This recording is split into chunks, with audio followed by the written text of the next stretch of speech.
What's going on, people? It's your boy Daryl from the Boxing Lowdown here, and I'm delighted to be joined by my co-host, Mr. Laurie from AFTV on TBL podcast number 37. What's going on, man? Number 37, we're in the building. What's happening, man?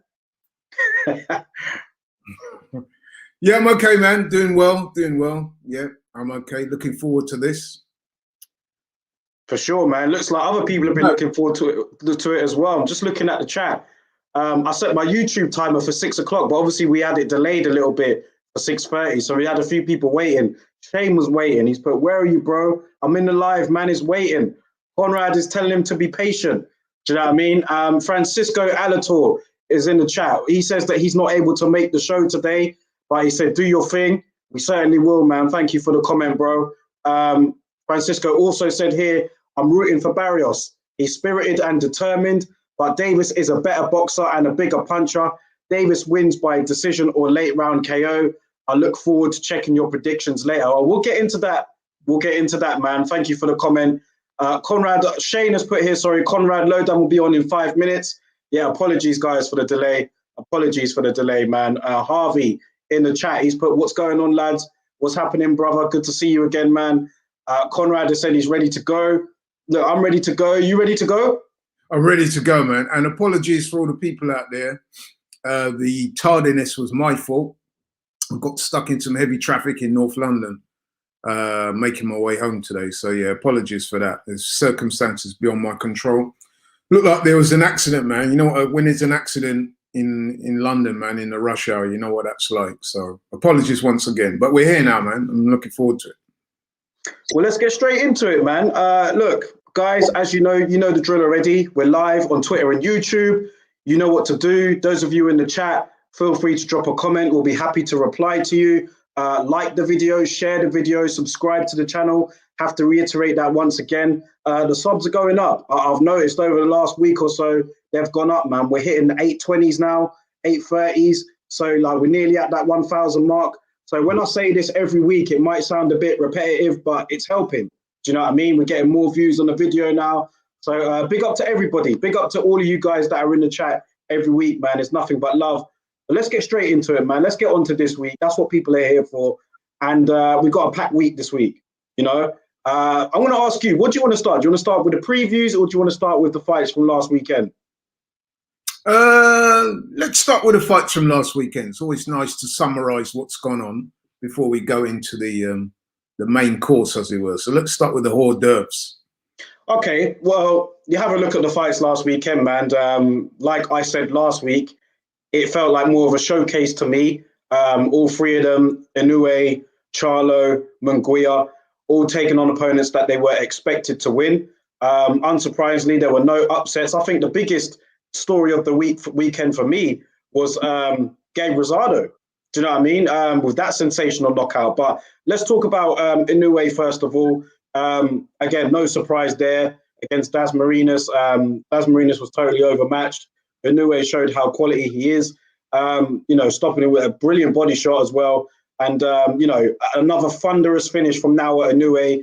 Where do you have him on your pound for pound list? Because that seems to be a lot of the talk right now. A lot of people have him at number 2, above Terence Crawford, Canelo at number 1. That's what some people seem to be saying. I know it's subjective, but where do you have now at Inoue right now, man? A multi-weight world champion, won the World Boxing Super Series, quality fighter, has good fundamentals, looks very good.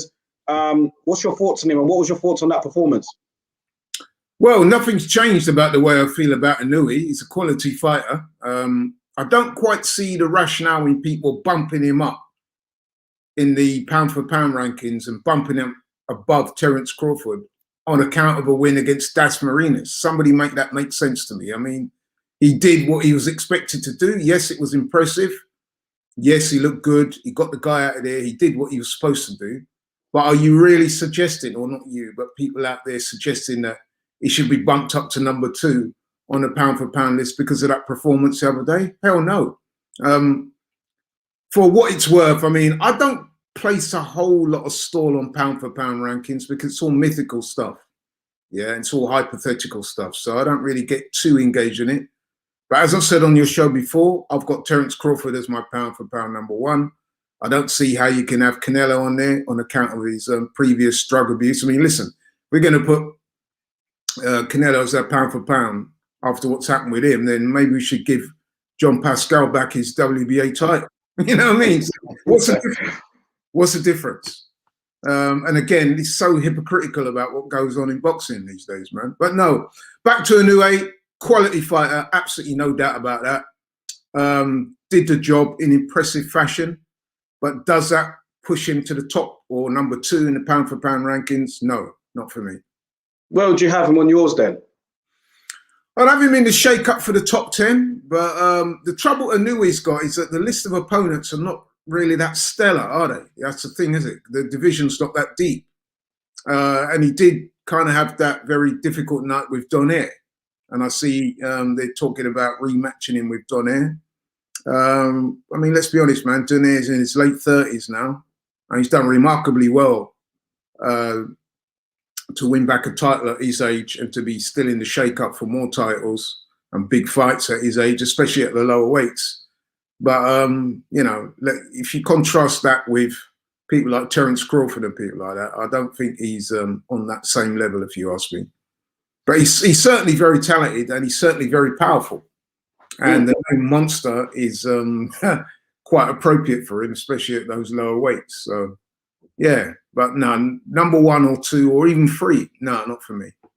Okay, go to the comments here quickly. Wizard Sleeve has put here, neither Cabbage Patch Davis or Barrios will go near JT. I guess he's talking about Josh Taylor. What's the point? I don't know, did you see, we'll go into that, but did you see Leonard Ellaby's interview? I did. Yeah, but we'll talk about that. We will talk about these fights first and then we'll go into that. Shane Willoughby has said here, 122 is the best division in boxing. Now Inoue needs to move up. And then he's put here, Figueroa, Fulton, Reese, Aleem, Angelo, Leo, and Almakdiev, all in there. Lewis Neary as well, Danny Roman. Yeah, I could see now Inoue possibly moving up soon, potentially. Yeah, he needs to move up because he's not really getting sufficiently challenged at that weight, is he? If he's to become this all-time great that a lot of people are saying that he could become, then he's probably going to need to challenge himself a bit more because it's just not the surplus of fighters at those lower weights that he's operating at now for us to really make a considered judgment as to how good he really is. I mean, we know he's good. We know he's really good. But, you know, when you're talking about pound for pounds and stuff like that, and based on his current resume, I don't think we can really put him there, to be honest. Not in the top echelon anyway. Yeah, okay. I'm gonna get his resume up quickly and see what you think about it here. See what you have to say about it. Let me know when you can see. Can you see his resume here? Yep. All right, so Daz Marinas knocked him out in 3. Jason Maloney knocked him out in 7. Again, that wasn't really a huge test. Nonito Donaire won that. That fight was closer than I expected it to be. Yeah, not anything against Donaire because you know he's not in his prime anymore. But that particular fight, yeah. Emmanuel Rodriguez knocked him out in 2. To be fair to Inoue, he's just beating everyone he's put in front of him. I mean, this was the World Boxing Super Series tournament. You know, he jumped in that, won that. Juan Carlos Payano knocked him out in 1. McDonald knocked him out in 1. He's got a terrific knockout ratio, hasn't he? Yeah. Ricardo Rodriguez. So, yeah, man, I don't know. For me, I've got Inoue up there. I think that he's a quality fighter. Definitely in my top 5 for me. A multi-weight world champion, undefeated, looks the goods, but it's all down to really what you base your pound for pound, you know, criteria on. It's so subjective. In your top 5, who you got ahead of him? I've got Canelo ahead of him. I've got Crawford ahead of him. I've got Usyk ahead of him. Then I probably might have him around there, number 4 probably. Probably around that. That's just off the top of my head right now. But yeah, I've got those guys above him. You see, the problem I have with that is based on those opponents that you've just listed there, even though he's won the vast majority of those in very destructive and impressive fashion. There are no names apart from Denier that really scream at you, is there really? No. So that's why I'm a bit reluctant to put him in the upper echelons of my top 10. I think he more sneaks into my top 10 rather than occupies a real high profile on my list, man. Because like I said, whilst he's won and won impressively, some of the opponents, man, you've either never heard of or were they really that good in the first place. I mean, even Nonito Donaire, which is by far his biggest and most high-profile opponent, he's already been beaten comprehensively by the likes of Nicholas Walters and Rigonda. And those were years ago, you know what I mean? So, and for that reason, man, he needs to probably go up in weight and fight some of the other guys at the higher weight. And if he can have the same type of success, then maybe I'll be prepared to move him up that mythical list, as it were. But not for me, not yet. Not on the back of that Das Meras fight. I mean, listen, this was so funny about boxing. Like, he had that fight against Das Meras. Everybody in boxing knew that that was pretty much a blowout, yeah? And then because he wins in the second or third round, everyone, oh, he's got to be number 2 for me. Like, why? You know what I mean? Like, come on, let's have it right. In boxing, man, it can get quite sort of nuanced, can't it? Where people jump on a name and then anything he does, which is good, they will just jump on it and say, yeah, we're elevating him to pound for pound status on the back of that win. I mean, look at Jamel Charlo. He's cleaned out divisions. The only loss he had, which was debatable, he reversed that in very impressive fashion, knocking out Tony Harrison. Why is he not up there? You know what I mean? So yeah, man, no, not for me. Conrad has said here, like him or not, Errol Spence must be in the mix for the top 5. He's in the mix, yeah, for sure. I mean, yeah, again, it's all subjective, isn't it? Shane has said here, look at what Donaire just done against Ubali. Put some respect on his name, Laurie. Listen, me not putting him at number 2 is not putting respect on his name. I'm saying I've given him his respect. I'm saying, how can you elevate him to number 2 based on the back of that win against Das Meras, who nobody even knew? I'm pretty sure Shane hadn't even heard of him. I think Shane's talking about Donaire. I think he's saying put some respect on Nonito Donaire's name. Yeah, I am putting respect on Donaire's name, but I'm pointing out a statistical fact. He was beaten comprehensively by Nicholas Walters and by Guillermo Rigonda. And these fights took place several years ago now. Mm-hmm. Yeah, I mean, Carl Frampton also beat Nonito Donaire. I don't hear Shane putting any respect on Carl Frampton's name. So, come on, man. You know what I mean? Like, let's keep it 100, man. Let's keep it real. You know what I mean? That's the trouble in that whole phrase in boxing about you're only as good as your last fight. Some people take that too literally, in my view. Shane's also said here, Jamel Charlotte hasn't cleaned out any division. Obviously, he's still got to fight Brian Castano to clean out 154. Yeah, I don't think there's a doubt as to who most people have as number 1. But in order to clean it out, yeah, he needs to get through Castano. Yeah, and if he does that, which a lot of people are saying he will, but obviously we've got to wait and see, then I would consider his achievements to be greater than that of Donaire and of our friend Mr. Monster Inoue. This gonna be a good show today, man. I know it's gonna be a good show. First of all, let me just give a big shout out to my bro, man, DS. He's put here, good evening, bro, and good evening, Unks. Good to have you here, man. DS is always in the building, man. Enough respect. It was actually DS that sent me that article that I forwarded to you earlier about Jean Pascal failing failing multiple drug tests, man. I mean, what? He's got to go, isn't he? He's got to go. He should go, but then he would argue, and some of the other people in his camp would argue, no doubt, that he's not the only one. And like I said, if you've got the so-called purported pound for pound number 1 who's failed 2 drug tests, then John Pascal might reasonably, although not to me, because I don't entertain drugs cheats at all, but he would say, well, how comes you want to kick me out the sport when the so-called number 1 pound for pound boxer has failed 2 drug tests? Why didn't you throw him out? And this is the danger of this kind of thing, isn't it? If you're letting one man slide, then what do you do to other guys that have been caught? Again, they're going to turn around with some wishy-washy excuse about eating certain meats, and I mean, I ate a burrito, I ate a taco, and you know what I mean, and all that type of stuff. You know what I mean? It's one rule for one and one rule for another. I mean, don't get me wrong, I think that John Pascal should be thrown out of the sport. But logically speaking, can you really throw him out of the sport? You can ban him for a couple of years, but is that right? If he went to a court of arbitration, would they uphold that? Because he would no doubt say, listen, man, there's numerous guys that's been caught cheating. You know what I mean? And they've not been thrown out of the sport. Why are you throwing me out of the sport? Yeah, it's a dangerous precedent. You know what I mean?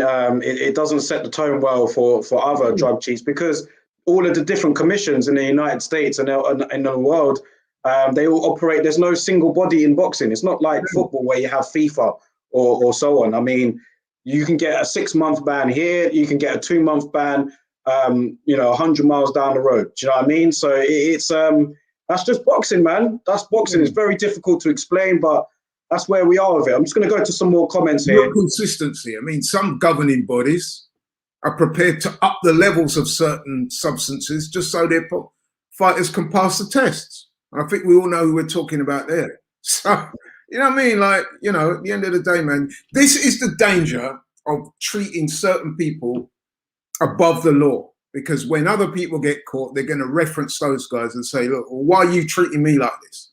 You've got your guy over there in Mexico. He's failed 2 drugs tests and he's fighting for millions and millions of dollars. He's winning titles. People are calling him the #1 pound for pound. Yet you want to throw me out the sport because I've done what he did. How do you make sense of that? Yeah, it's a difficult one to argue. Shayna said here, I'm not hearing anyone say Estrada. He has to be top 5. 4-weight champion and unified against Ron Versailles and Chocolatito. He lost that Chocolatito fight to me. I don't know how he got that. That was a terrible decision. Yeah. You know what it is? As we said before, Daryl, I personally don't take pound for pound listings and stuff like that too seriously, because it's so subjective that we could literally be arguing all day about it. You know what I mean? I've even heard some people say heavyweight shouldn't even be on the list, which I don't agree with, by the way. So I said that before. Yeah. I do think that. Why? Because wasn't pound for pound, I mean, you're more of a historian than me, but from what I'm aware of, wasn't pound for pound originally made to honor the likes of a Sugar Ray Robinson, who wasn't a heavyweight? You know, back then, being the heavyweight champion of the world was seen as the top prize in boxing. So they created the pound for pound list to honor the smaller fighters. And I know it's kind of hard to say it now, because if you were to say, oh, no heavyweights in a pound for pound list, then why have you got Usyk in there? But even though Usyk's accomplishments were at cruiserweight, he's currently campaigning as a heavyweight now. So would you take him out of the pound for pound rankings? Like, it's very hard to like I said, it's all subjective, isn't it?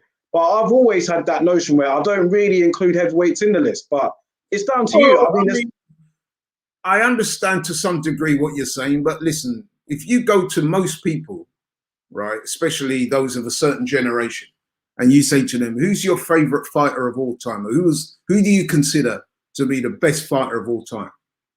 I would suggest to you that more than 50% would probably say Muhammad Ali. They would say, if you say who's the greatest of all time, they will say Ali. Yeah. Now he's a heavyweight, but he's also a heavyweight blessed with all the skills in boxing that you could care to name. So people consider him the best fighter. He's a heavyweight. So I don't think you should disadvantage heavyweights and say that, just because they're heavyweights. You know what I mean? They still can exhibit skills, footwork, speed, power, heart, bravery, courage, you know what I mean? Chin, you know what I mean? All those faculties they have to exhibit in their career. So I don't think they should be excluded from a pound for pound list, to be honest. I mean, I get what you're saying, that back in the day, pound for pound list was a way of acknowledging the fighters lower than heavyweight. But pound for pound is also to acknowledge the fighter that you believe that you put him in against anyone else in any weight class, given that the skills and all that they exhibit, would they beat them or not? You know? So, yeah, I think heavyweight should be included in it, to be honest. Yeah, what do you guys in the comments think? Let us know, man. Do you think that they should or they shouldn't be? Again, people are going to have their own judgment of how they rank their fighters. And it's, again, there's no wrong answers. Do you know what I mean? Everybody has their own pound for pound list. Diaz has said here, I've got Estrada somewhere between 8 and 10. So, yeah, I mean, it is what it is, really. But moving on, because there were some other fights over the weekend. Wizard Sleeve has put no heavyweights in a pound for pound for me. So, yeah, I'm currently on the same line of thinking there. But, again, that don't mean that you're wrong, Laurie, but it's just, it's subjective. Yeah. Even as to who's on it, who in what order, very subjective list. A lot of the times, let's be honest, and I do it myself, it's who you like, isn't it? Or who you're familiar with. So one of the reasons that I see a lot of people seeking to push Inoue up the top of those lists is because they say, no, because he's a fighter in a lower weight class, they don't often get the recognition and the profile they deserve. So by deliberately pushing him up those lists, you're drawing more attention to him to people, which, in a way I get that. But is he there on merit for me? No. He's got to fight better guys for me to acknowledge him as pound for pound number 1 or 2, in my opinion. Yeah. That's fair. What about Jamal Charlo? I mean, he was in action over the weekend against Juan Montiel. Surprisingly competitive. Yeah. I mean, he did win probably 10, 11 of the 12 rounds, didn't he? But that doesn't tell the story of the fight, does it? No, I mean, like I said, it was surprisingly competitive. I watched the fight in full, and yeah, you're right. He won 9, 10, 11 of the 12 rounds. But I have to give it up to Montiel, man. He was very resilient. He could take a shot. He was brave, and he was as competitive in there. More competitive than I thought he would be, to be honest, because I was expecting Charlo to have got him out of there by, say, the halfway mark. And again, this is the danger of when you look at guys' previous records. So, for example, he'd been beaten fairly handily by Munguia and people like that. And even there's another guy, that Cotta, wasn't it? Yeah. That Jamel Charlo had beaten fairly comprehensively. This guy had lost to him, and yet he was able to put up a sterling effort against Charlo. So on any given night, man, in boxing, that's why they say stars make fights, because you could look sensational against one guy, and then that, you bring in another guy you expect to beat, and it doesn't quite work out for you in the same way. And that's one of the things about boxing that makes it so watchable, because you can never truly predict how fights are going to go. Well, when I say never truly, sometimes you can, but you can't always, is what I should have said. Has Charlo brought up his power with him to middleweight? I mean, it's another decision win. He fought Deryachenko, didn't stop him. He didn't stop Brandon Adams. He couldn't stop him. Korobov didn't stop him. Has he brought up the power to middleweight? I mean, he's got 1 or 2 stoppages on there, but I mean, what do you think, man? Is it gonna concern any middleweight, that performance on Saturday night? It's not going to make them fearful, because I mean, it's very interesting, isn't it? That apparently after the fight, lo and behold, Canelo started mentioning Charlo. You see, this is it. You see, all of a sudden, Charlo's not banging anyone out at middleweight, and here comes Canelo. Oh, I will fight him. I've got to get rid of Caleb Plant first. Now, that to me, when I saw that, I just laughed out loud. I thought, see, this is exactly the sort of thing that Canelo does. I guarantee you, if Charlo had blown away his last 2 or 3 opponents in 2 or 3 rounds or less, that would not have been coming out of Canelo's mouth. But all of a sudden, Charlo's looking less than immortal. Here we go. Yeah, I'd fight him. You know what I mean? So, but no, to go back to Charlo, man, you're right. He's sort of blowing a bit hot and cold in performances. I mean, I remember that fight against Brandon Adams. A lot of people said he didn't look that good. But then in the fight after that, Brandon Adams went somewhere in Eastern Europe, didn't he? And got a very good win. He knocked out some guy over in Russia that was highly thought of over there. So, you can't always just look at a guy's knockout record and say he's not that good, you know what I mean? He's not getting the guys out of there, but he's still winning comprehensively, though. That's the thing. Had he been struggling, I think you could maybe look at it a little bit different. Now, in this fight, Montiel's getting quite a lot of credit because he stuck around and he had his moments in the fight, but he never came close to winning. No. So there you go. I saw Benavidez call out Charlo as well after that fight, and he's been pretty vocal in calling out Jamal Charlo, to be honest. And I have to say, man, Charlo, some of the excuses he was making for not fighting Benavidez, man, we got to call him out on that as well, because that was unacceptable. Hopefully, he switched his tune on that. I'm going to go to a comment here. I'll tell you what's even less impressive about what Charlo's been talking recently is that he's doesn't seem to be want to entertain a fight with Demetrius Andrade. Now, with Benavidez is a super middleweight. Charlo has gone on record previously as saying that he wanted to stay at middleweight. But if you're going to stay at middleweight, then one of the obvious fights at middleweight is the unification fight with Demetrius Andrade. Now, Demetrius Andrade has called out Charlo on more than one occasion, right? He seemingly doesn't want to take that fight, putting all these little silly obstacles in the way. Now he's saying to Demetrius Andrade that he should fight Montiel, and if he can beat Montiel, I mean, doesn't this kind of thing in boxing? It just gives me a headache, man. Constant nonsense, man. You know what I mean? And you know what I mean? Like I said, I've been very critical of guys like Canelo, quite rightly so, because if you're going to call him pound for pound, then he's got to embrace that status. You know what I mean? But I'm also going to have a go at Charlo as well, because you know what I mean. Why are you acting like the WBC matchmaker? You're a fighter, you know what I mean? You got a belt. Andrade's got a strap. We should be looking to unify. That fight makes perfect sense. 2 American fighters, you know what I mean? 2 PBC guys. That fight could easily be made. There's no reason not to make that fight happen. And it's not like Andrade looked $1 million in his last fight, did it? Because he went through some pretty rocky moments in this last fight. So come on, let's make these fights, man. The middleweight division is horrible. I just have to say that right now. It's horrible. You look at the champions there. You've got Jamal Charlo, WBC champion. Demetrius Andrade, WBO. Who's the IBF champion? Triple G. And then you've got Murata, I think, as the WBA. None of these guys are anywhere near to fighting each other. That's why I say it's horrible. Because you've got names Munguia there as well. Munguia's got some kind of strap as well, hasn't he? I don't know, probably, but like, do you know what I mean? Those are the champions, and none of them are anywhere near fighting each other. There's no sort of, it doesn't look like it's on the horizon or nothing. Munguia's actually calling Charlo out. No doubt he's seen that fight at the weekend, and he fancies. See, this is it, you see. Again, we go back to that old saying about you're only as good as your last fight. A lot of people are looking at that fight and saying, you know what? He's not on murderer's row after all. I'll have some of that, you know what I mean? And they're being vocal with it, you know? Well, Shane's also being vocal with it. He says here, both Charlos have poor hands defensively. They don't catch well, and their feet ain't great. Well, I wouldn't say they're poor defensively.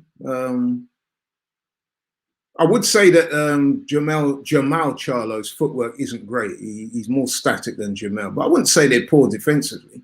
I think what it is that when you're occupying those high-profile statuses in boxing and you're not banging guys out and looking thoroughly impressive, people are always going to find faults in your technique. Yeah. And they're always going to say, well, he's not that good, you know what I mean? So it is what it is, man. Wizard Sleeve says here, Josh Taylor is on the best current run in world boxing, 18 fights, FFS. We know what that means. Yeah, I would definitely have Josh Taylor in my pound-for-pound listing. Absolutely. You know what I mean? Yeah, for sure. Maybe he could be top five. I'd definitely have him higher than Inoue. I mean, you've got to look at those last couple of fights he's had, man. Regis Prograis, Ramirez and people like that. The Postol fight. He's had a lot of high-profile fights. He won the WBSS thing there. Yeah, he also won it. Yep. Yeah. I know Inoue's won it as well. But you know what I mean? Like, so, you know what I mean? And some of those opponents have been stellar opponents. He's taken a lot of people's unbeaten record. Regis Prograis, Ramirez, to name but two. You know what I mean? He's taken a lot of people's O's. And that's when you can tell a really good fighter when he's able to do that. Take a man's O. So, you know. Shane's also said here, the truth is people question Andrade, but he has dropped or stopped everyone he has ever been in the ring with as Charlo. Listen, right now, I think Charlo Andrade is a great fight. And I honestly couldn't pick a winner in that fight, to be honest. Because I do think that Andrade, he didn't look good in his last fight. But I think he fights up to the level of the opponent as well. And I think him and Charlo, that's a natural, that fight. A real grudge match as well. The two of them have said some pretty unflattering things about each other in the past. And I think that's a great fight. I'd love to see that fight happen. And I can't see for the life of me. Well, actually, I can. I can see why Charlo doesn't want that fight. I mean, listen, if he thought he could go in there and blow Andrade out the water, I'm sure he would have taken that fight. Let's be honest, man. I'm not saying he's scared of him. I'm saying if he thought he could go in there and blow Andrade out the water and just walk through him, I'm sure he would have taken that fight by now. It's because he knows that Andrade represents a very real threat. And that's why he seemingly doesn't want to entertain the fight. And this is what's so annoying and frustrating about boxing, I'm afraid. And like I said, a lot of them do it. You got your so-called pound for pound. He's been doing it for years and getting away with it. So there you go. What about Jaime Munguia, man? He was in action over the weekend. We briefly touched on him. Again, I'm not going to butcher the guy's name, not being disrespectful, but I just don't want to butcher it on camera. But the guy he fought, Shemareta, yeah. He fought Triple G, didn't he? Before came in as a late replacement.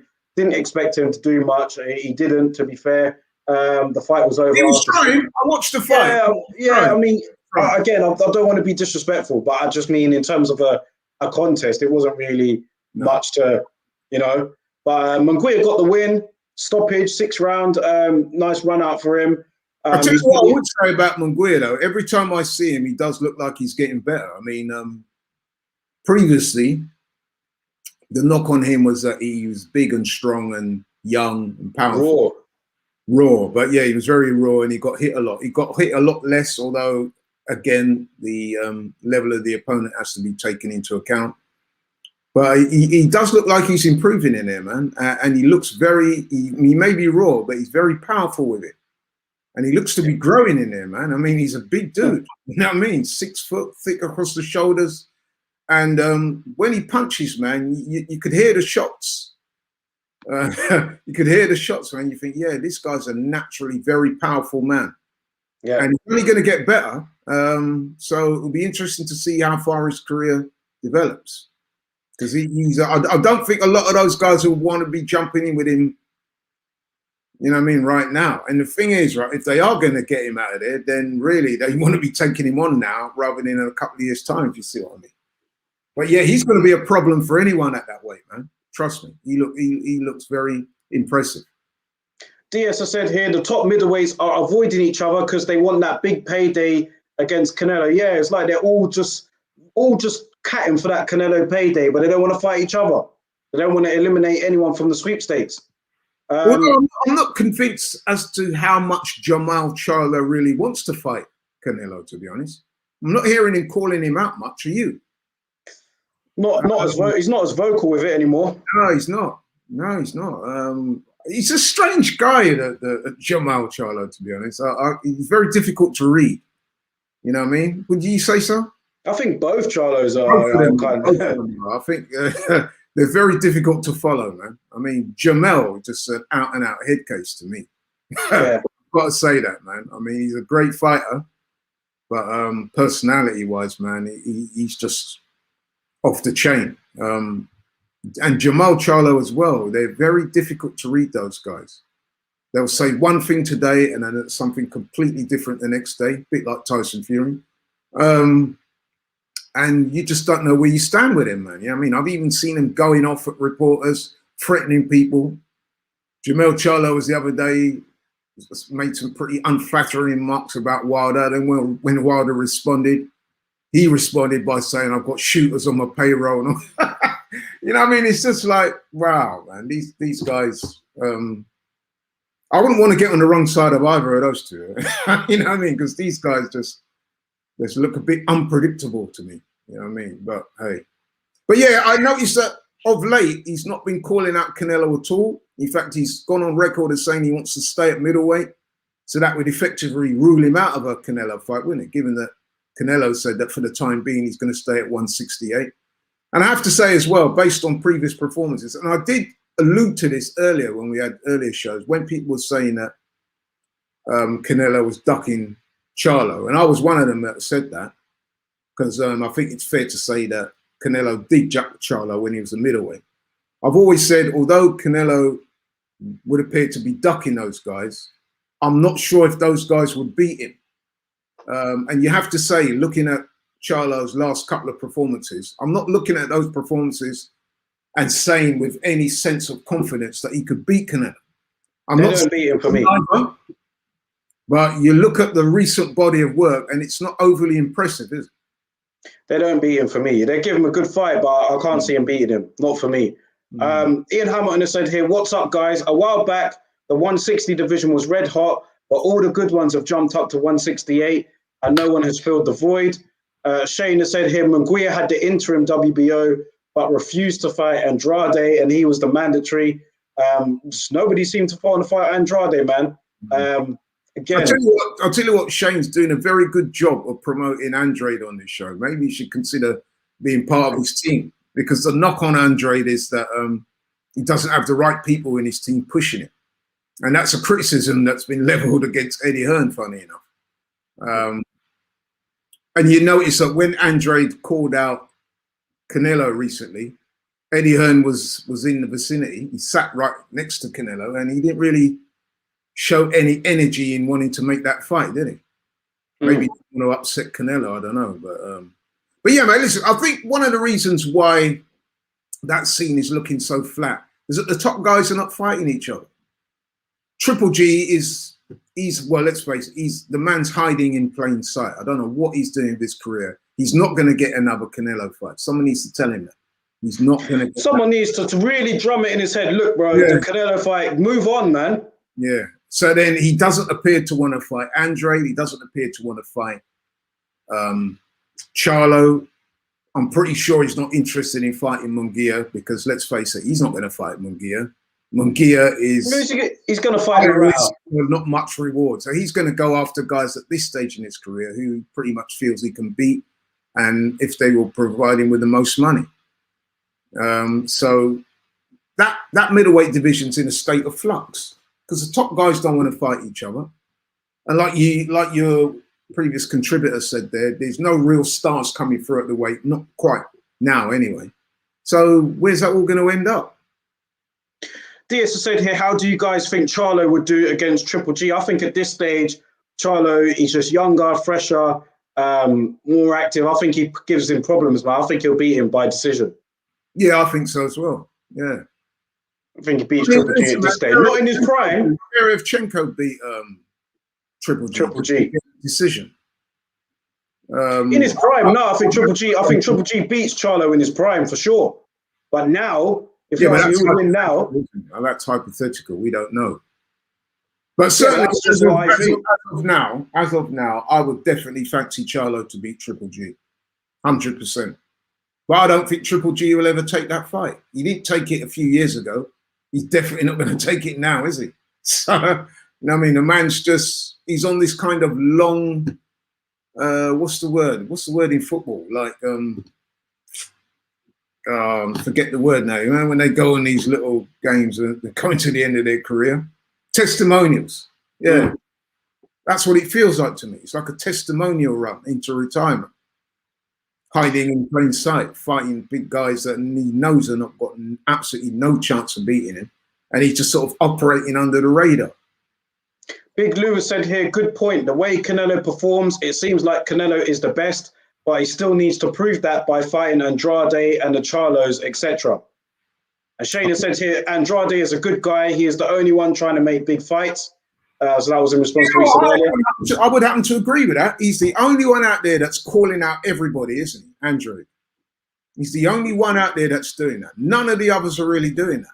So, yeah, I agree with Shane there. He deserves credit for that. He's caught, and I do believe him as well when he says he wants to go in there with those guys. And let's face it, man, Andrade is not unbeatable, is he? No. And he's got a belt. Do you know what I mean? It's not like he don't have nothing to offer. Yeah. So I do feel sorry for Andrade because, like I said, he's He's the only one out there that's calling people out, actively calling people out, right? And he's just, for whatever reason, he's just not getting the big fights. And when people say to me things like, yeah, but he hasn't got the clout, and yeah, who's he beat and all that. Well, you say that, who's he beat? But he's trying to beat these guys, but none of them don't want to fight him. So what do you want him to do? You know what I mean? Tell me somebody who Andrade is ducking. He's not ducking anyone. Exactly. So, you know, the man deserves some credit. Yeah. Yeah, it's like I said, the middleweight division to me is horrible. Do you know what I mean? Like, none of these guys want to fight each other. It's not going anywhere for me. You've got big names in there, but no one's fighting anyone. You've got Eubank talking it up, but then when he actually fights against someone, it's someone that is nowhere near world level. So, you know, where are we going with this division? Yeah. Are we even going to see a unified champion in this division? I don't know. I think what we're seeing in this division is something that's symptomatic of boxing, is that boxers nowadays, boxers and their teams, they try to manage their careers as strategically as possible. So if somebody represents a threat to them, whether it's style-wise or power or whatever, there seems to be a reluctance to overcome that challenge for fear of A, looking bad, or B, even worse, getting beaten. People are terrified of losing unbeaten records or getting a loss. I think that's what it is a lot of the time. I'm not suggesting that these guys are petrified of another man. I mean, listen, I'm not for 1 minute saying Canelo's scared to fight Charlo, scared to fight Andrade, scared to fight Benavidez. But the way things work at the moment is that if him and his team can sit down and navigate what they see as an easier route, then they're going to do it. And they're going to do it shamelessly as well. You know what I mean? That's the difference, man. You know what I mean? It's not even done covertly these days, is it? It's shamelessly done. Yeah. And then you'll get the argument, yeah, but what has he done? How many pay-per-views can he sell? And all that. You know what I mean? It's just like nonsense. You know, well, Wizards are saying it here. Boo Boo's problem is he's poo-poo to watch. I think that's a disingenuous thing to say. Did he watch the Liam Williams fight? That was an excellent fight to watch. You cannot tell me that you were not entertained watching that fight. You know what I mean? That was a very good fight. That was way more entertaining than Charlo's fight of the weekend, because it was competitive. And I mean, when I say competitive, properly competitive. And in that fight, Andrade had to show a lot. He put Liam Williams down. He had to endure some rough moments himself. He got rocked. He came back. He put Williams down again. You know what I mean? It was a great fight to watch. So, you know what I mean? Come on, bro. If you put these guys in with the right types of opponents, you will get better fights. So I'm not saying Andrade is like Mike Tyson to watch, but then very few people are. You know what I mean? So come on, man. Let's, rather than, you know what I mean, bring down these guys' fighting style, let's encourage these other fighters to get in there and make the fights. Shane said here, I heard Murata is fighting Triple G in Japan. Yeah, I heard that, but I heard that's not going to happen until Christmas. So what's happening now? We're only in June. Do you know what I mean? Like, Murata missed the penalty yesterday against Slovakia. So you're talking about Murata, aren't you? Murata, yeah. Big Lou saying here, people who don't know about boxing don't appreciate Andrade's ability. Yeah. Well, listen, man. People come out with stuff like that, Daryl, I just think to myself, it's just a lazy narrative, isn't it? To just say, oh, the guy's boring, this and that. People used to say about Rigo. Exactly. You know what I mean? And that wasn't true either. You know, listen, some fighters are naturally more exciting than others. I get that. But come on, man. You will find in boxing that when you start matching the top guys against one another, invariably you'll get better fights. And like I said, you cannot tell me that Andrade Liam Williams fight wasn't a good fight. It's one of the best fights I've seen in this year. Wouldn't you agree? It was a very good fight. There was a bit of holding in there, but it was a good fight. No, but it had a lot of intrigue. There was intensity. It was up and down. There was ebb and flow. There were knockdowns. You know what I mean? It went 12 rounds and it was competitive. I mean, what more do people want? You know what I mean? Yeah. So, you know. Last one before we move on, man. I wanted to get your thoughts on Gabe Rosado's upset win, man. Tremendous knockout win, one of the knockouts of the year. Yeah. What did you think about that, man? Because his opponent And again, I know I'm not going to butcher his name, but we know who he is. It was a tremendous win. And where does it leave him now? Do you know what I mean? Like, where do we go from here?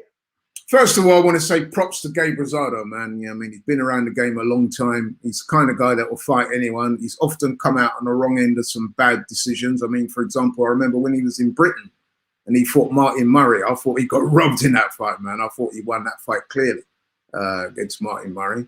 Some people thought he beat Danny Jacobs. Yeah, I was going to go on to say that. And then he fought Danny Jacobs. I had Jacobs just winning, but if it had gone the other way, I wouldn't have argued with it at all. And he's one of those guys, man, that he gets in there with anyone. He very rarely if at all, gets stopped. Always gives a good account of himself. And to see him go away from home and get a win, let's face it, this fight was supposed to be the coming out party of this guy Beck, wasn't it? The bully, they call him. You know what I mean? But they chose the wrong one, man. So, yeah, I was pleased for Rosado. You know what I mean? I hope that can give his career some longevity, that win. He's saying he wants to possibly fight for a title, and why not? You know what I mean? Yeah. He's a couple of good performances recently. Why not? For sure, man. You want to fight him again? You know what I mean? He's fought Triple G before. Maybe Triple G won't fight him this time because he probably thinks he represents too much of a danger now. So, but yeah. Well, let's talk about this weekend, man, because we got some more fights to look forward to. 3 shows. We've got Lomachenko making his long-awaited return. He'll be taking on Nakatani. We've also got Gervonta Davis, who'll be moving up in weight to fight Mario Barrios. And then we've also got Julio Cesar Martinez, who'll be fighting Joel Cordova. Now, 3 big shows. Lomachenko, we'll start with that one. Looking forward very much to seeing Lomachenko back in the ring, following his upset loss to Teofimo Lopez. And he's coming up against a top-rated challenger, man. Nakatani's no joke. Yeah, man. I mean, this is a real test for Lomachenko. You know what? Fair play to Lomachenko because I'm sure he could have gone down a so-called easier route.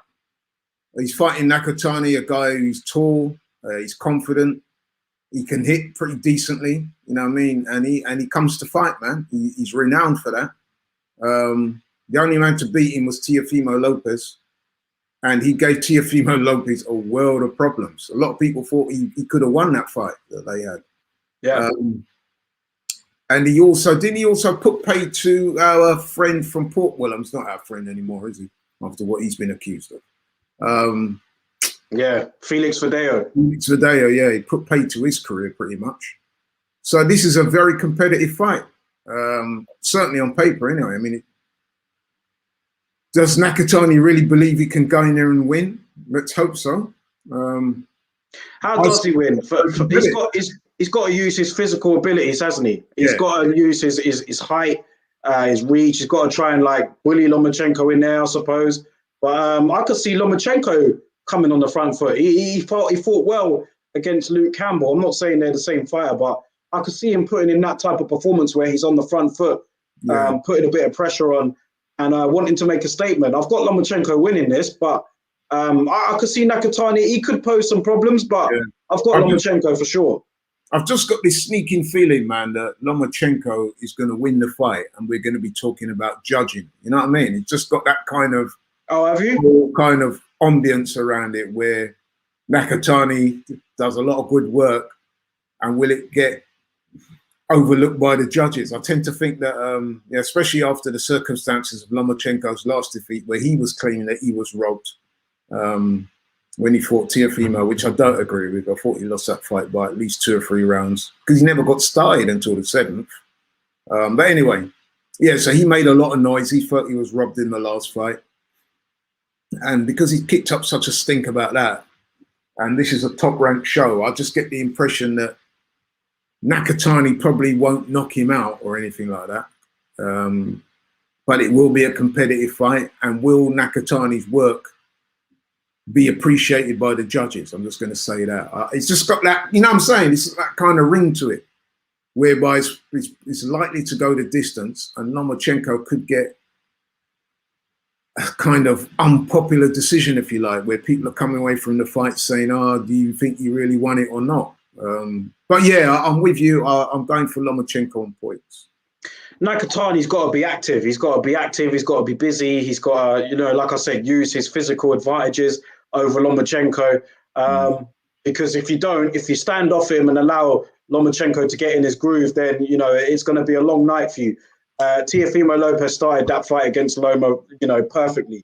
He stuck out the jab, very authoritative, and, you know, he got on top of him very early on and built up the lead. If I'm Nakatani's trainer and I'm in his camp, I'll be saying to him, listen, man, you need to impose your size and strength and will on Lomachenko from the outset, because you're bigger than him, you're longer than him, you quite possibly. That's what Salido did. That's what Lopez did. That is the way you're going to win this fight. But giving him room to work and letting him get off those little flashy combinations, that's not going to work. Although, funny enough, Lomachenko, when he does apply himself, is a good inside fighter. Yeah. I just think that if Nakatani's going to win this fight, man, he's got to realise, man, that he's got the physical advantages, be it height and reach, and quite possibly strength. And he's got to try and maximise those advantages, push Lomachenko onto the back foot, make it very uncomfortable for him, and outwork him, and make it a real hard, rough night for him. You know what I mean? And at this stage at Lomachenko's career, he doesn't really need a fight like this. You know what I mean? Because fair play to him for taking it. Yeah, that's why I said at the outset, I'll give him credit for taking this fight, because I'm sure they could have found an easier comeback fight for him than this. So credit to Lomachenko for accepting the challenge. And I'm really looking forward to this fight. In fact, it's a toss-up between his fight and the one that we're going to talk about in a second, I would imagine. Yeah, we will talk about it. Let's go to the comments quickly. Ian Hamilton, my bro, has put here, Loma is already quickly being forgotten. He needs to remind us what he is and get his name back in there. Needs a statement win for sure. Do you think his name has been forgotten about in the lightweight division? You know, you get everyone talking about the Young Bucks and people just not mentioning Lomachenko as much now since he lost to Lopez. But a statement win will put him back in that mix for sure, shouldn't it? Yeah, I agree with Ian to a large degree here, because, listen, Lomachenko's been a fantastic fighter, but he's getting on in age. And you are getting these young guys coming through, your Teofimo Lopez, your Devin Haney's, your Ryan Garcias, and people like that. So there is that sort of new era, you know what I mean, that are already establishing themselves, as it were.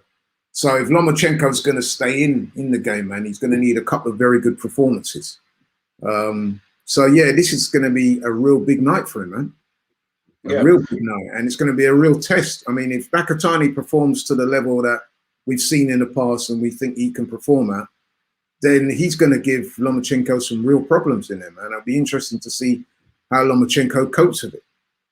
Conrad has said here, I wouldn't be surprised by a knockdown by Nakatani, but Loma will grind out the decision, saying that he has to take risks. And Wizard Sleeve has said here, I think you'll probably agree, he's put here, Teofimo Lopez has went backwards since outpointing a tiny, blown-up featherweight. His dad ain't helping. I think we're being a bit disingenuous to describe Lomachenko, who, let's face it, has been a great fighter, as a tiny, blown-up featherweight. But I do see where Wizards is going with Lopez, man. He's one of these. How's he gone back? Because he hasn't fought anyone since then. Well, when I say I think what Wizards is referring to is the attitude of him, man. You know what I mean? Yeah. He's completely changed his mindset. He started walking around thinking he's this big shot.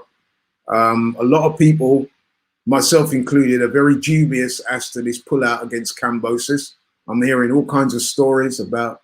It's been pushed back again, do you know that? Yeah, I know. Yeah, that's what I'm saying. Ticket sales weren't good.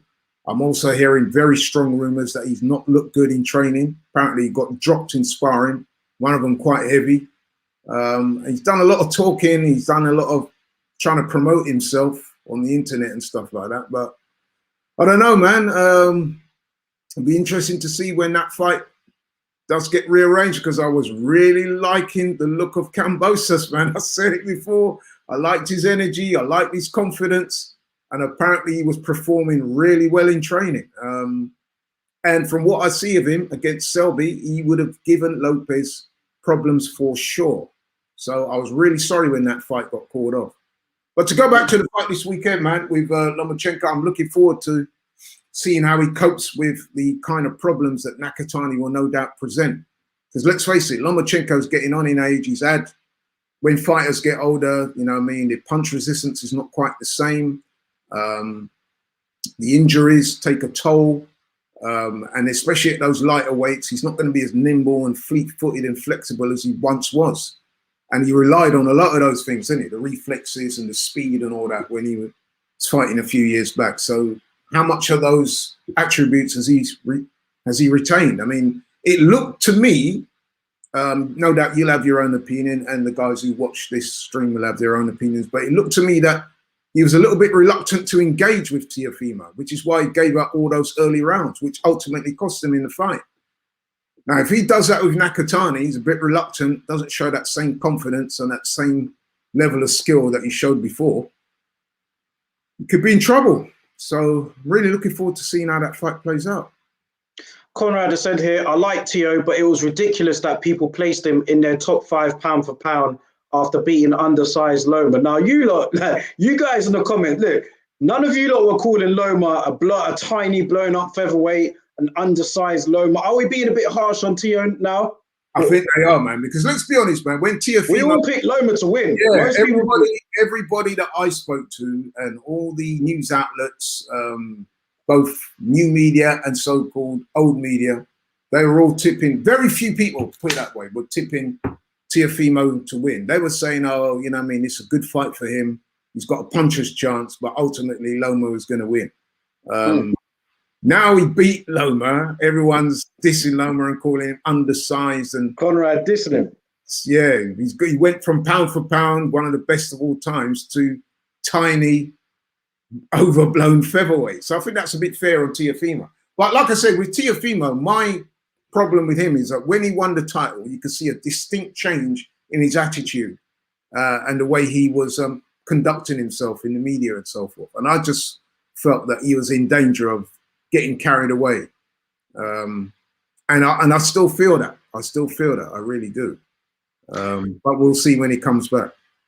Let's move on to Gervonta Davis against Mario Barrios happening on the same night.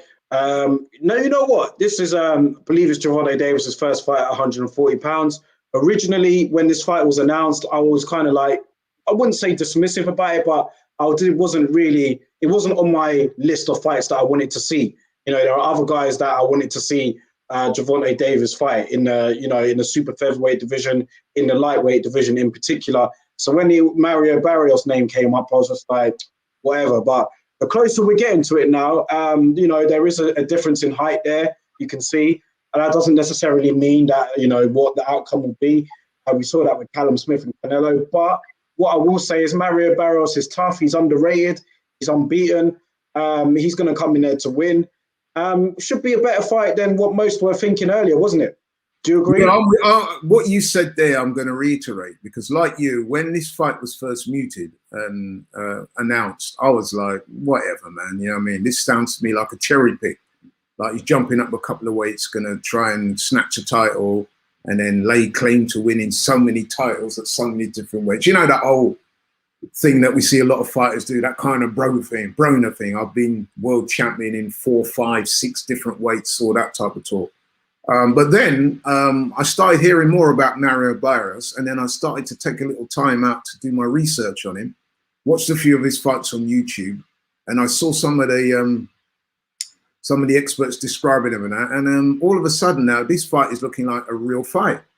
And yes, you're right, Barrios, tall for the weight, strong, he can punch a bit himself, he's confident. We also got to throw into the mix that he's trained by Virgil Hunter, who's a world-renowned trainer. Mm-hmm. So, you know what I mean? I don't think this is going to be a walk in the park by any means. And then if you throw into that mix the fact that Gervonta, as talented as he is, he can be outboxed at times, you know what I mean?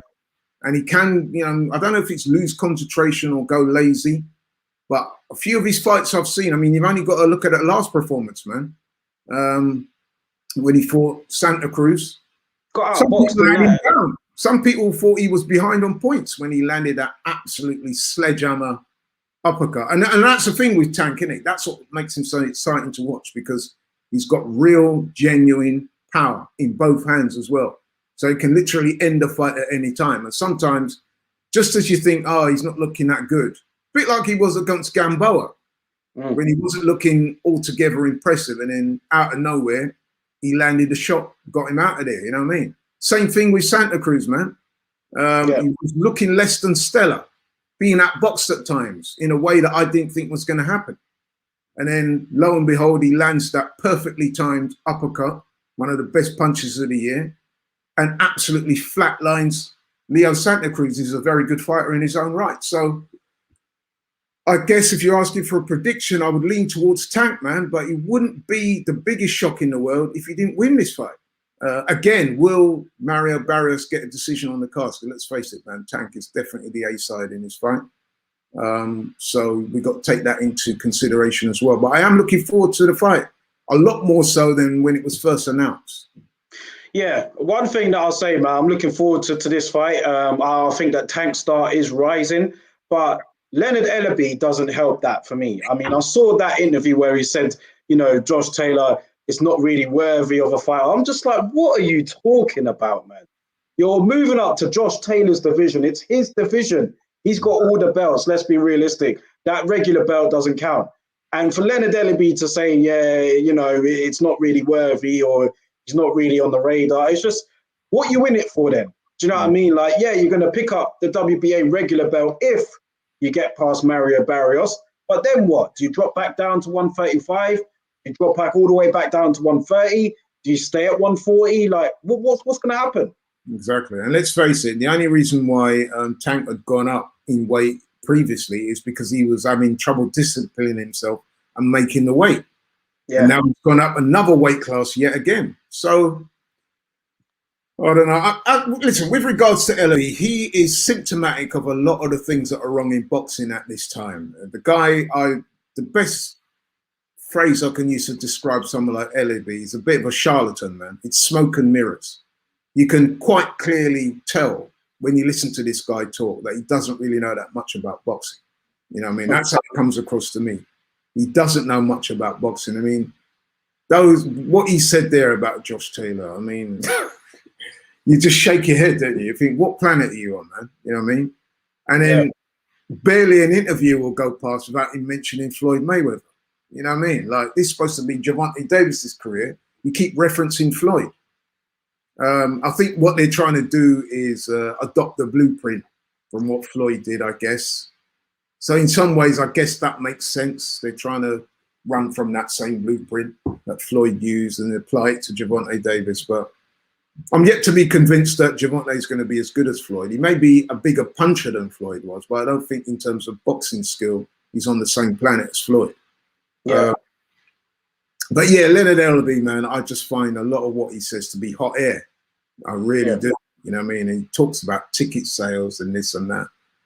Listen, selling tickets and being a star in boxing, yes, it is very important, but it's not the be all and end all. So, for example, Mario Barrios, if he was to defeat Gervonta Davis on Saturday, he will become a star in his own right. So, you know what I mean? You can't just talk about ticket sales and this and that all the time. You know what I mean? Guys have to fight. A lot of them have to fight their way up to attain. Even Floyd had to do that.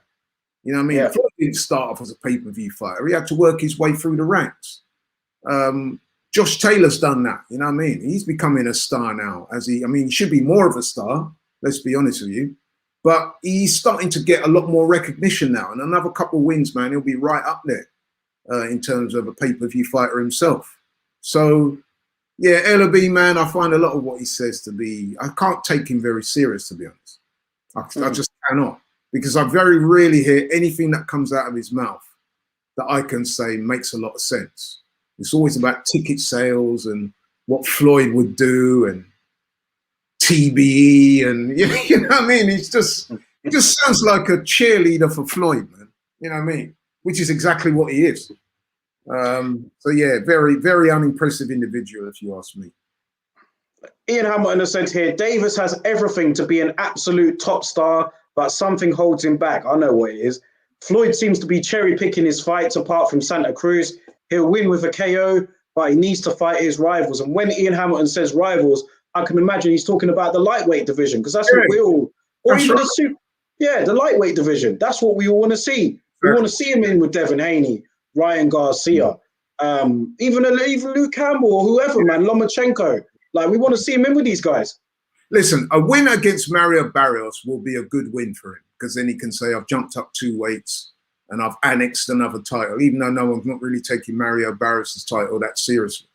But I'm sure you, like me, Daryl, would rather him had fought someone like a Devin Haney, Teofimo Lopez, or one of those guys, a guy in his natural weight, beaten them, cleaned out their division. Then we can say, look, pound for pound, Gervonta Davis is definitely in the argument. By beating Mario Barrios, no one, apart from the likes of Leonard Ellerby, no doubt he'll be saying that Tank should be pound for pound because he's a cheerleader like that. But I would much rather have taken on a guy in his own recognized weight, beaten him, won another title on the way to unification. I would have given that far more credence than him going up north 2 weights to fight a guy that prior to this fight, no one had really heard of that much, even though Mario Barrios is a decent fighter.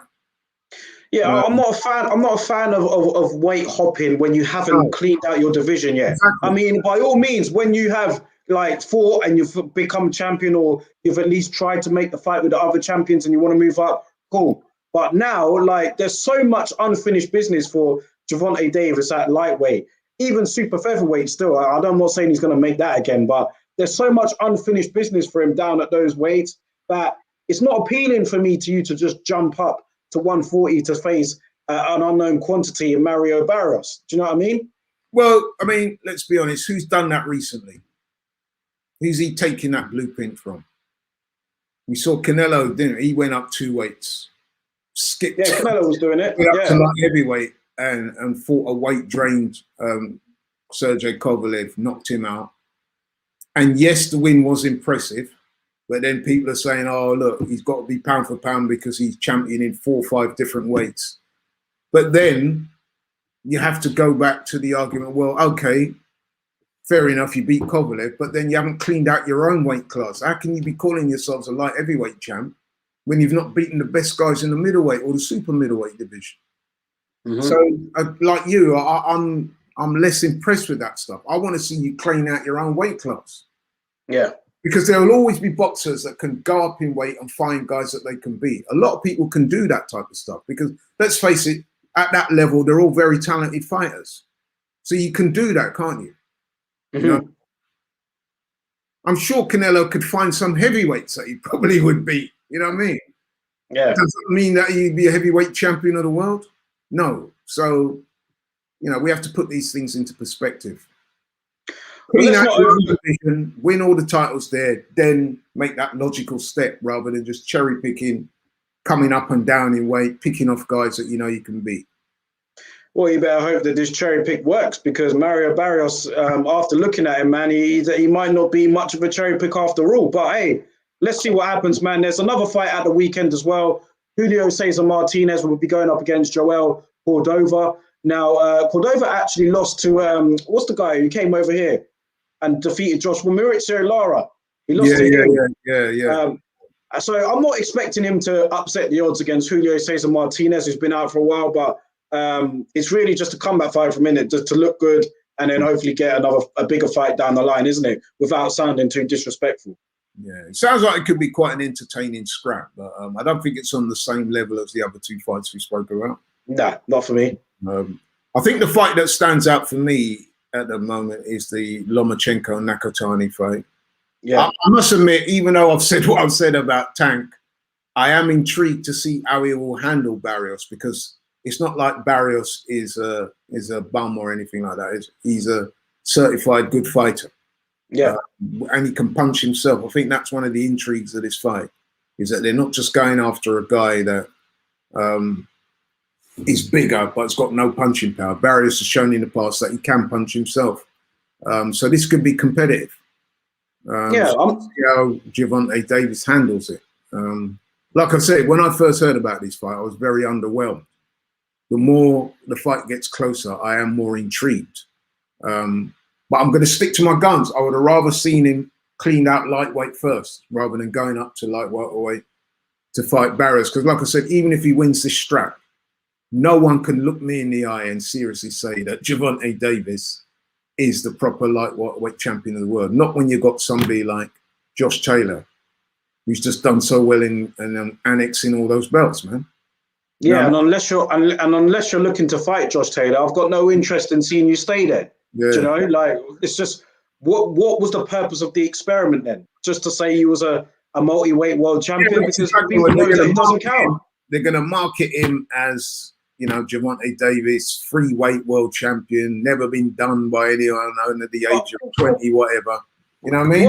What I'll say though is, to the hardcores like us and the people in the chat, we'll know it's BS. Do you know what I mean? But to the casual, someone that don't watch that much, I'll be like, yo, man, Gervonta Davis is free weight world champ. Yo, like, that's what they're doing. They know what they're doing. And Leonard Ellerby will, of course, waste no time in saying, oh, this has never been done like this, and he's the next Floyd, and this and that, and then pay-per-view sales and tickets, and you know what I mean? So we're going to be forced to go through that routine. So, but like you said, those of us who know, we really know. You know what I mean? All right, so we get your final predictions on these 3 fights over the weekend. You're saying Loma, Davis, and Martinez, yeah? Yeah, I am. Yeah. What stoppage for? With, like I said, Loma and Nakatani, I'm going for Loma on points, but I think that there might be a degree of controversy arising out of that fight. Gervonta Davis and Barrios, I'm leaning towards Gervonta. With the power he's got, I think it might be a come from behind stoppage, as he seems to specialize in doing. And then the other fight, I think Martinez will win by stoppage. I'm going to say Loma points. I think that Davis could I think that could go points, you know. We'll see. And I've got Martinez by the stoppage. But we'll see, man. Either way, I agree on your actual predictions itself. Big up our bro, Jeff TV in the chat. He's put here, Tanks, a one-weight world champion. Ellerby is on some BS. Salute to my guys. Salute to Jeff every single time, man. Good to have you here, bro. Mm-hmm. Yeah, I've got to agree with what Jez. Ellerby just comes across as a very dislikable character to me, because he lacks. He chats rubbish, man. He lacks integrity, and you can see straight away that he doesn't. His depth of knowledge in boxing is minuscule, to be honest, and he just annoys you by keep talking about ticket sales, and he's always, every chance he gets, he references Floyd, even though Floyd's not fighting anymore. Or not what we call fighting anyway, and it just becomes repetitive and nonsensical. Yeah, I mean, it's just annoying, man. It really is. Let's be honest, man. He's just a tissue holder for Floyd, isn't it? Let's just be honest, man. You know what I mean? Well said. It's quite cringy to listen to after a while. See a grown ass man like that, just, you know what I mean, just employed to just chat nonsense. Really, just great. And the thing, he's doing it by downplaying guys like Josh Taylor and things like that, which makes it even worse, man. You know what I mean? So he's annoying. Harvey has said here, Loma points and Davis points. That's what I think as well. I'm saying Loma points and Gervonta Davis on points, Martinez by the stoppage. That's how I see this weekend fights going. I can see that as well. I mean, if I'm being honest, man, I'm not sure if Barrios is going to get a decision over Gervonta, man. And I don't think Nakatani will get a decision over Loma. But that's just me being my usual skeptical boxing nerd self. But we'll see what happens. But I do think that Gervonta is one of the few fighters in boxing at the moment that has genuine one-punch finishing power. If he hits these guys clean, man, he can get them out of there. And I know Barrios has not been defeated yet, but Gervonta, man, from all what I've seen and all what I've heard a lot of guys who worked in and around him in gyms and so forth, and these are guys that I actually do take seriously, not like Leonard Ellerby. And you know, they talk about how he's knocked out middleweights and light heavyweights. I've even heard a story of him chinning a heavyweight in sparring before. He's got genuine punch power. So if he lands on Barrios, and let's face it, 12 rounds is a long time to not get nailed by somebody like. And Gervonta does have boxing skills as well. It's just that what I see the problem with him sometimes is that he can go off the boil a little bit. His powers of concentration are not always there. Maybe because he kind of arrogantly feels that it's just a matter of time. That kind of Deontay Wilder kind of mindset where I can give up rounds because I know I'll touch him up later. But yeah, it's an intriguing fight though. I'll give him that. You know what I mean? At first, I wasn't trying to hear it. Now I'm looking forward to watching it. So hey. Ian Hamilton has said here, Ellaby is like Crocodile, who was the man in Mike Tyson's entourage. He's just a complete cheerleader. I bet his office is just Floyd's poster. Well, I would disagree on that. Crocodile, I used to find him a very entertaining presence in Tyson's entourage, because at least he was just chatting or just chanting some mantra all the time, and no one really took him that seriously. But it seemed to work. But Ellaby tries to get himself taken seriously, and it just comes over as total cringe. So I find the likes of Crocodile a lot more entertaining. He's there to fulfill a function, which is just there to gas up Tyson at the time, and I think he did it with Zab Judah as well. I remember meeting Crocodile back in the day, actually, when I went to the Zab Judah Floyd fight. I think it was in 2000 and whenever it was. And yeah, I met Crocodile, and he was a funny guy to talk to. I couldn't say that about Ellaby. He just chats complete nonsense. You know what I mean? Yeah. As Tony Bailey said, just chat nonsense. You know he chats rubbish, man. I can't even bring myself to watch his interviews anymore, seriously. But listen, we're coming towards the end of the show. But I just want to, before we sign out, man, I want to speak about Terence Crawford briefly, because there's news that he'll be returning on October the 23rd. Remember, it's June the 24th now. And they're saying that Terence Crawford will be returning in October, presumably his last fight under Top Rank. Let's hope so. And no name of an opponent yet. But if that is the case, if Crawford is to fight in October, then that would have been almost a year since his last fight, which was against Kell Brook, you know, and that was a blowout after a few rounds. What Top Rank are doing with Crawford, man, I have to say is horrible. Do you know what I mean? He needs to get out of there ASAP, ASAP Rocky. Get out of Top Rank and move on, man, because... Get the hell out of there, man. Get the hell out of there. Some of the names that were being mentioned were just no one in the welterweight division. There was people moving up from 140, the likes of maybe Regis Prograis, which is a good fight. Josh Taylor, maybe. Like, that's another good fight. I don't see it happening, though. And then there were some other guys as well. It's just a waste. I mean, Crawford is a welterweight. We want to see him in against the top welterweights. Sean Porter, who is he fighting? He hasn't got a fight coming up right now. There are other guys out there. The division's loaded. You know, maybe a Virgil Ortiz, but what is going on? Listen, it's almost criminal the way his career is unfolding at the moment, man. I mean, I would have him as the pound-for-pound #1 fighter in the world. The trouble is, he hardly fights. You know what I mean? And he's struggling to get opponents. There's some weird stuff going on there with him and Bob Arum. He should have left Top Rank long before now. They've done a terrible job in handling his career. And maybe some of the criticism for that's got to come down to Terence Crawford as well. Maybe he should have been a bit more forcible with Bob Arum and said, look, man, you know what I mean, get me the fight so I'm off. I do feel a little degree of sympathy for him, because it would appear to all intents and purposes that he was going to be the one fighting Pacquiao. That would have been a great legacy fight for him. I'm sure he would have beaten Pacquiao as well. So I felt sorry that he didn't get that fight.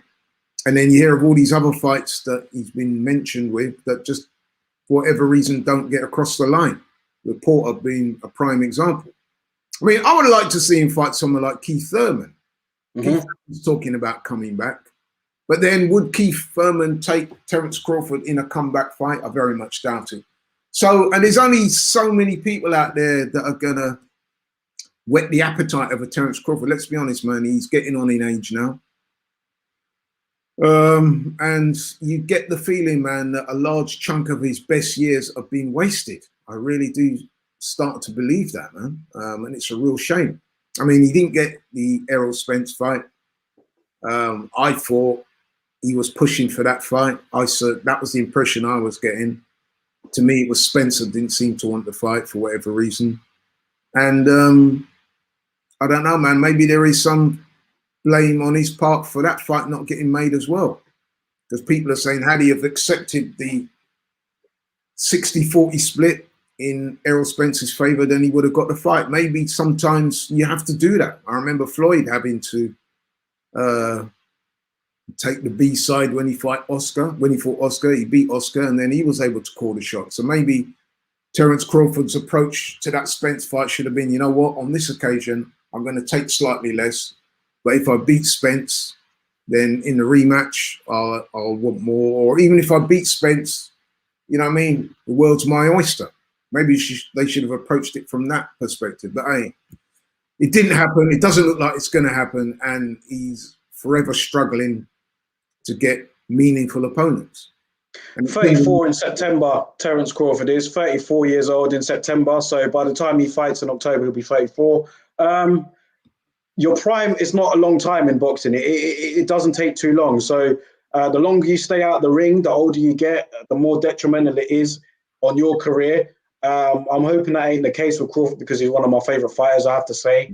But it's a disappointing job that Top Rank have done on him, for me. Crawford can be part to blame for that because I've seen him, you know, I mean, I think that he probably could have done more, but I'm not in there. I don't know what's actually going on. But what we can see from the outside is he's not active enough. It's got down to both. He's totally without blame, if I'm being honest, because some of the stuff that you read suggests that he's not the easiest person to negotiate with. That's what I'm hearing. I don't know how true it is, but that's what a lot of people are suggesting, that he does have a very stubborn streak and that, you know, I mean, he likes to call the shots. But sometimes if you're not in a position to call the shots, you have to fall back a little bit, man, and be a bit more flexible in your negotiations. And it would appear that he wasn't prepared to do that. Now, okay, you're not prepared to do that. You're not going to get the fights that you want, unfortunately. That's just the way this business works.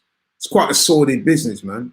And yeah, so I feel sorry for him at the end of the day, man, because he's a great talent. To me, if I'm going to list my pound for pound, I still have Crawford at the head of it.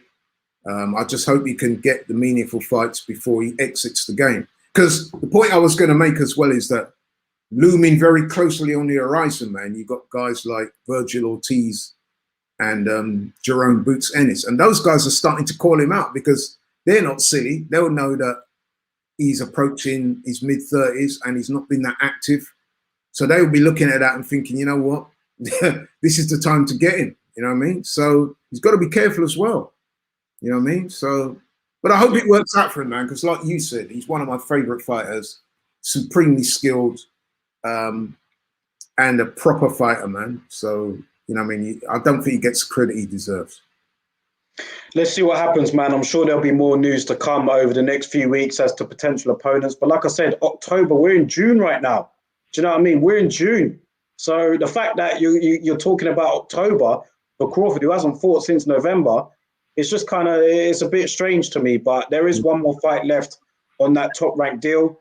And we'll see what happens from there, I suppose. I'll be very intrigued to see where he goes after this. I mean, a lot of the speculation suggests that he'll end up with PBC. And if he go with PBC, then that should open up the avenues for him to get more fights, high-profile fights. So we'll see what happens. We'll see what happens there, man. But listen, guys, we're going to leave it there for the week. We're an hour and 23 minutes in. I want to thank you all once again for being in the chat, staying with us throughout the whole way. Don't forget, on the way out, hit the like button, share the video, subscribe to the channel if you haven't already. Shout out to everybody in the chat, man. And Laurie, I'm going to put it on you to close it out once again. Yeah, man, smash that like button, everybody. Share the video. Tell everybody about this channel and what we're doing here, man. I think we're doing some big things. We need to get it out there more. So, yeah, man, let your friends know. Share the video, like the video, subscribe to the channel, and we go again next week. Look forward to seeing you all guys next week. We'll go again next week, guys. Enjoy the fights, man, and look forward to catching up with you soon. Have a good evening and take care, man.